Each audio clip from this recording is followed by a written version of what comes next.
Hey people. Okay, so you can clearly tell I got a big smile on my face. And why is that? Today is Liberation Day. I've been waiting since the moment he announced April 2nd on his congressional address. I have been waiting for this day. So excited. I think you guys know why. He's getting ready to make the announcement about the tariffs. I've been watching some of the leftist liberal media outlets and you can hear the freakouts, oh, today's the day. I'm so like, what's that gonna mean? How is this going to work? The economists are saying that this is gonna be terrifying, that the stock market is already, in shambles. And we don't care. I don't care about none of that. I don't care about none of that. Okay. The tariffs are going to change the economy, not just here in the United States, but around the world. This proves that as Americans, we are the largest consumers in the world. Okay. Now, we could talk in other episodes why that's a good thing, bad thing.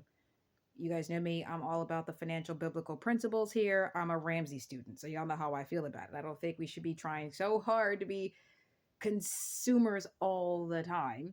I think we should be smart about our money. However, with that being said, with the consumption power that we actually have as the American people, it's time somebody exercised that leverage. And you see that happening with President Trump. America has been abused for the longest time. We've been the abused wife, okay, who just refuses to leave because we're terrified of what he's going to do if we leave. And yeah, nah, we drinking MAGA milk out here, okay? So we drinking MAGA milk. We got backbones. We're not afraid anymore. We're going to stand up to the abuse. If you don't like the treatment, stop treating us like this. Do unto others as you would have them do unto you. It's quite simple. If you don't like high tariffs, then lower the tariff on the American people. I'm not saying don't have tariffs. I'm not saying you got to say 0% here. I'm not saying that at all. It's a way for you to bring in money for your country. I'm not saying no to that. But why can't the number be 5 to 15%? I think that's fair. Why can't it be that? And we're just talking about when you look at Canada and Mexico, the 25% tariffs, you saw what happened with Canada threatening to turn the energy off in New York. And here's the thing, why are we getting energy from them? We are capable enough and have the resources to protect and defend ourselves. We should be providing our own darn necessities and desires. We should be building and creating those things. I look at the liberal media and they're saying we're going to see higher costs on cars as if they weren't already high enough. And why is that? Cost of food is high. Why is that? It's like all of these things that were happening under the Biden administration. I don't understand now all of a sudden we got an issue that someone is saying, I'm not going to let this go on any further. I'm tired of you treating my people like we're just a machine out here that you could take advantage of. Like, yeah, no, you're not going to keep taxing my people. I'd rather the External Revenue Services than the IRS. If you're going to treat me like trash, I'm going to treat you like trash. If you don't like it, stop treating me like trash. That's the whole point of the reciprocal tariffs here. And he's sitting down with his tariff team to make sure that the deal is ironclad. If you don't like it, you have up to the last minute. I think that they were expecting him to cave sooner rather than later. Oh no, your people are going to be upset with this. What do you mean we're going to be upset with this? No, I'm for it. I'm for it. We sold out the auto industry for what? We sold out the steel industry in America for what? We get grain from other countries. We used to do all this in our own country. Grow our own food, make our own coffee beans. Like we used to do all these things. America used to be independent and thrived on its own consumption. Like we create, we sell, we buy, and we were willing to share that with other countries. Like that was how this operated. That was how this worked. And what we're looking at is a restoration of our economy that, frankly, I don't think anybody born in the last, what, 3 generations, boomers, Gen Xers, and millennials, have never witnessed. I think that's why the left are freaking out so much because they don't know what it is to live in a society where we built everything and we created everything and we took ownership of everything and we bought among ourselves. And I'm trying to understand, you think about Black America, like, you think about Tulsa, Oklahoma, and this obviously they'll bring up the Tulsa bombings, but you look at what happened there when the money was forced to stay inside. The city thrived. That area thrived. You weren't allowed to share your money outside of your community. When it stayed in your community got richer and richer. So if we have to keep our money in house, well, that's exactly what we're going to do. If you don't want us to share our wealth with other countries because y'all are being a-holes about it, well, then that's on you.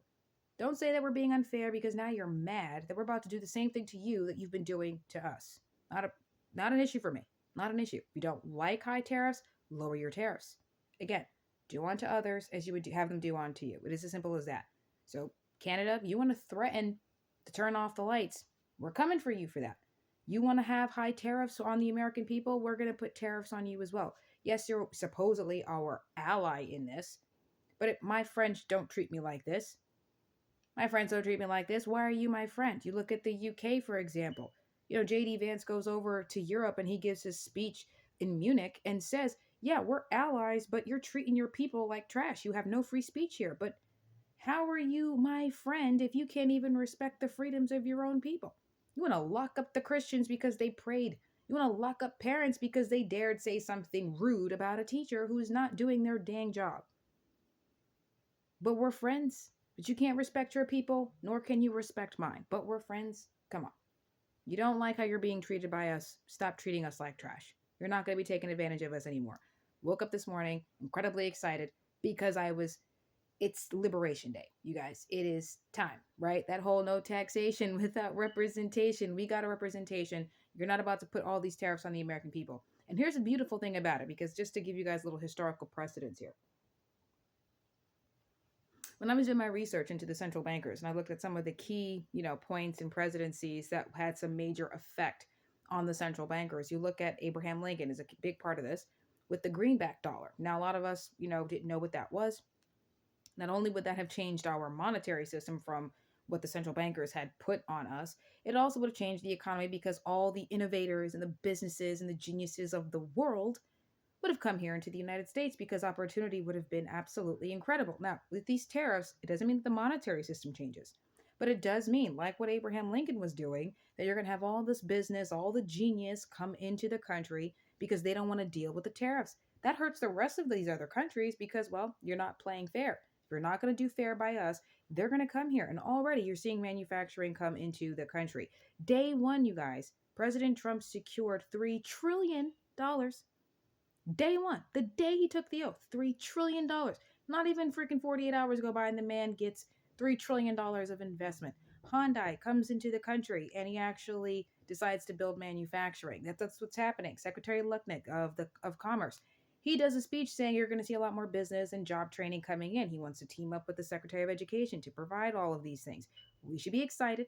It's Liberation Day, and Trump is saying, he's warning, like, listen, it's going to get tough. It's going to get hard, but we have to have backbone. And we drinking milk, so we already know. We got the backbone. We drinking MAGA milk, all right? So we shouldn't be afraid of this. I'm very excited. I'm loving the freakouts because, oh my goodness, you want to be sad. You want to sit here and say why this is a bad thing. Again, I'm tired of being the abused wife here. Yeah, no, you're not going to keep beating us up with these tariffs. You're just not going to do it. You don't like it, change your number. And you have literally until the man makes the announcement to make something happen on that.